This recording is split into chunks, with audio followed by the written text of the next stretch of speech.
Look at that. Just a little work, a Sharpie and a straight edge. You got professional grade targets. Michelac, eat your heart out.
All right, guys. You saw our first set.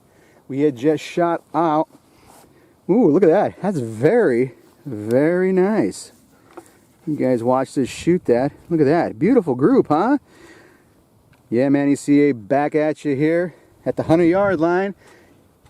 We've been doing our series on the 223, how to develop a load for these beautiful guns.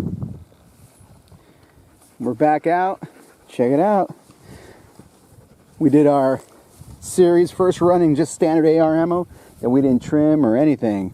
Now we've got our standard ammo that we've loaded up. Yeah, we started with the Nosler bullets. Look at that. Yeah, this is how our setup at the bench goes. See? And we've got our paper here with our load info. And you can see what we did.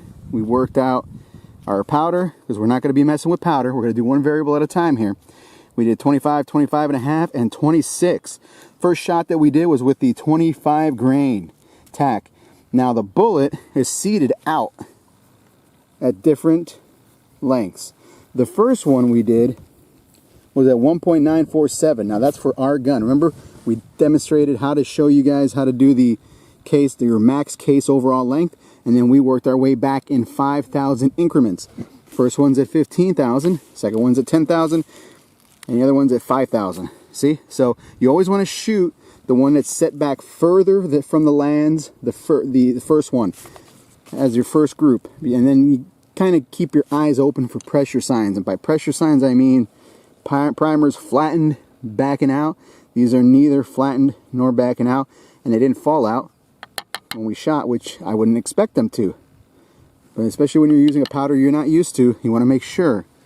We're going to go over real quick how you shoot. Remember, you want to do one shot at a time. Of course, bolt action gun. You want to let the gun cool. You want to make sure that your barrel doesn't get warm to the touch, and use your wrist. Barrel's, it's cold right now, which is great. Let it rest. We went through 4 shots right there. I'm going to let it rest about 5 minutes, and we're going to go back through and shoot the rest of our loads, and we're going to go measure our groups. Now, this is going to be, for us, it's going to be long because we've got a bunch, and then when I say a bunch, I mean a bunch loaded up. So we're going to, instead of boring you guys with the logistics to this, we're going to go through, shoot our groups, and we're going to go down there and periodically show you how we're shooting.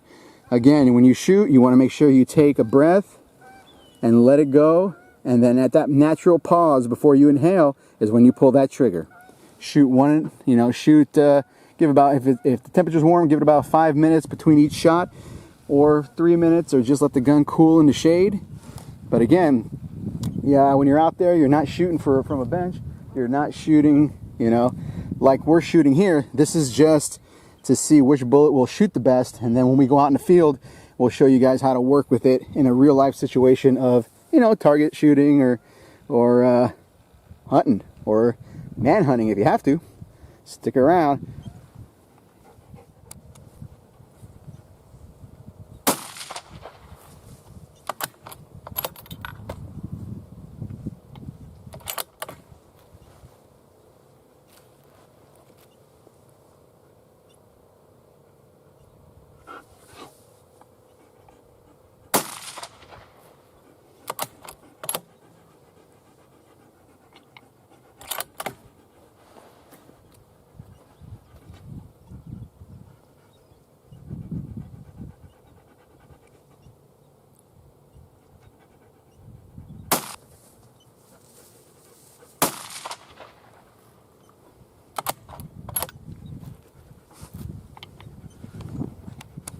And you can see how the group is opened up. Now again, this is just an informal testing that we're doing. We're not, you know, we don't have the gun in a sled. This is just off the shoulder with sandbags and a bipod.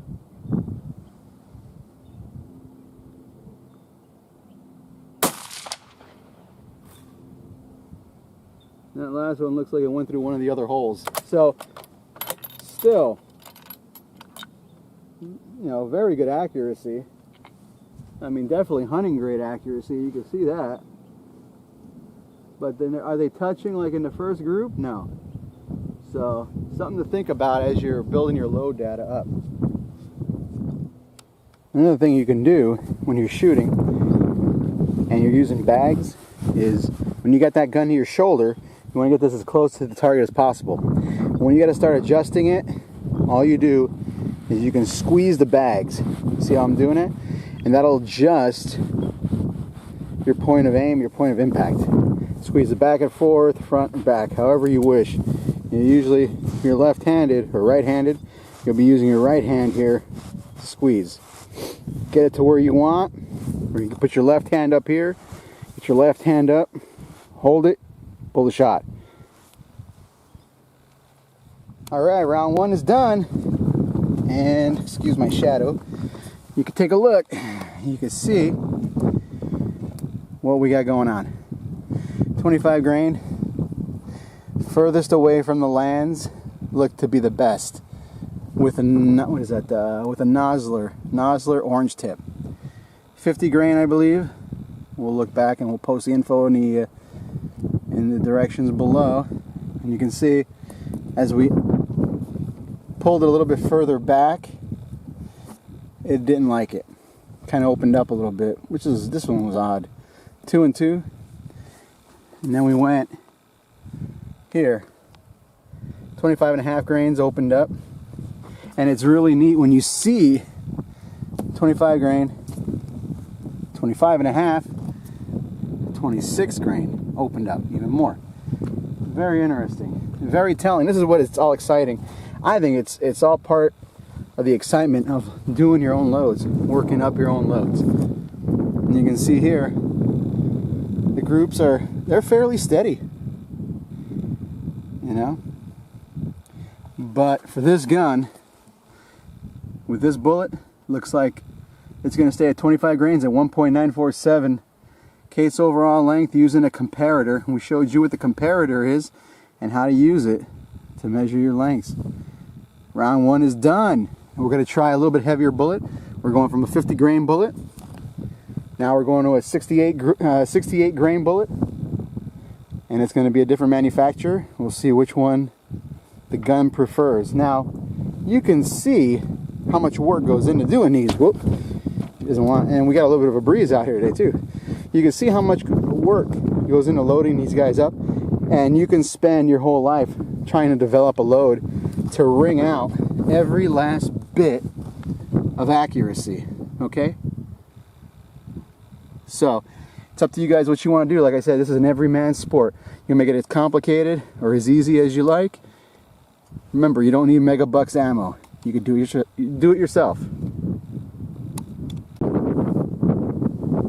Now we just started shooting our second round. This is a 68 Hornady match boat tail hollow points, and you can see right there we did 4 shots. 3 went through the same hole. 1 was a flyer.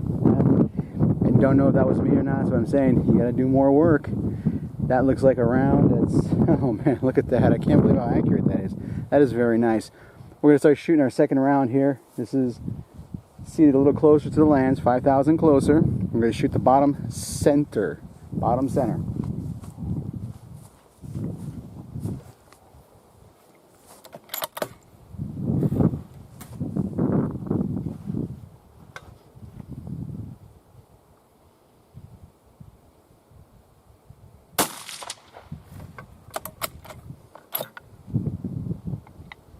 Now that first one was me. I pulled that shot. I'm not going to call that, so we got 3 more. Let's try them out. That's why I say 4 rounds really don't do nothing. It just kind of gives you a base starting point.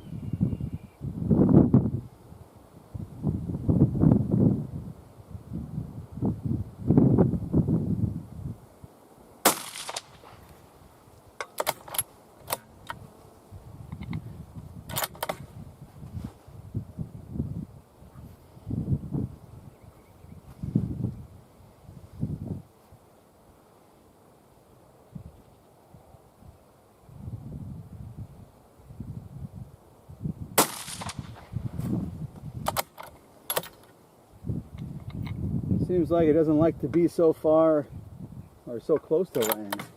This is 5,000 closer.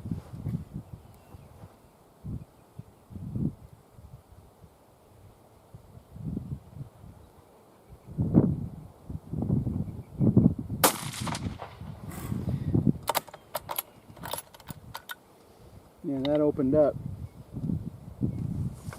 Well, we're going to shoot the rest of our rounds.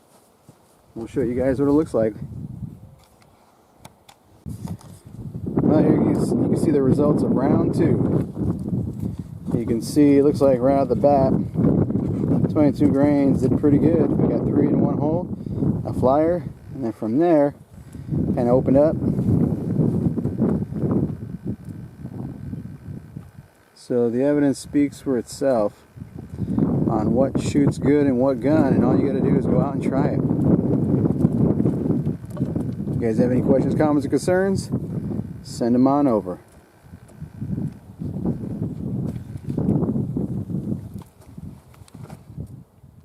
Back at the bench, what you want to do is cut down your sheets that we shot at, consolidate everything, and so keep it for a record. Here's our shots. I like to write down all the info right there, how much I paid for the ammo. And this one we're calling it just various Walmart ammo. And you can see how the shots do, just for your records. Now, this was the Everyman's ammo, second video we did. And for the third video that we worked on, these are the ones what we use, Nosler's 50 ballistic tips. Okay? There's our brass. Goes back in our case. You know, line everything up. Then we'll go through and clean them all when we get done shooting all our brass. And here's the results from what we had shot today. Now, the Noslers with the 50 grain, I think they shot the best. Smallest group. See that? And the way you measure your groups is you take your, in case you guys don't know, calipers, and you're going to measure from the center of the hole to the center of your widest, just like that. Here, let me see if I can get a little closer so you can see it. See? Get over it. Just like, there, let me move that, right there, like that. Take the reading, write it down. And that's what we did with everything we shot. It looks like in this particular rifle, even the heavy, it shot the heavier bullet. I mean, this is still, you know, a little over ½ an inch. That's a good killing group. But you can see that now this one, you know, probably stick with the 50 grainers. They look great. I'll load up the rest of these match and just plink them off. But looks like this gun is going to be shooting the 50s. So hopefully it's give you guys a little bit more info.